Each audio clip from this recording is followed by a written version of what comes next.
The recent missile attack on Ukrainian energy infrastructure represents a significant escalation in tensions, with devastating consequences for civilians and critical facilities alike.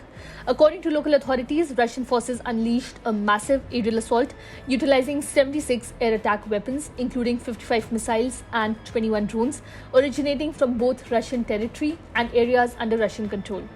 Ukrainian Air Force Commander Mykola Oleshchuk reported the destruction of at least 59 of these weapons in response. The targets of these attacks span multiple regions of Ukraine, including Poltava, Kirovograd, Zaporizhzhia, Lviv, Ivano-Frankivsk, and Vinnytsia, as confirmed by Energy Minister Herman Halushenko.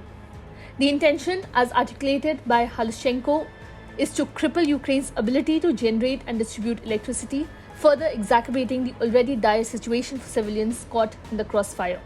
The human toll of this aggression is tragically evident, with reports of at least 3 individuals sustaining injuries, including a child, as a result of the attacks.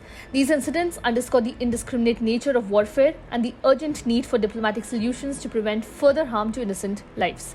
Furthermore, timing of these attacks, coinciding with Ukraine's observance of the Day of Remembrance and victory over Nazism in World War II, adds a poignant layer to the unfolding crisis. It serves as a stark reminder of the enduring struggle for peace and freedom in the face of aggression and tyranny.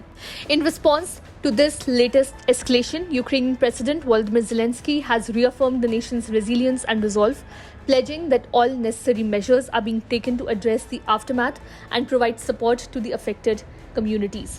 However, the broader implications of this assault on Ukraine's energy infrastructure and the ongoing conflict itself remains deeply concerning, highlighting the urgent need for international intervention to de-escalate tensions and pursue a path towards lasting peace.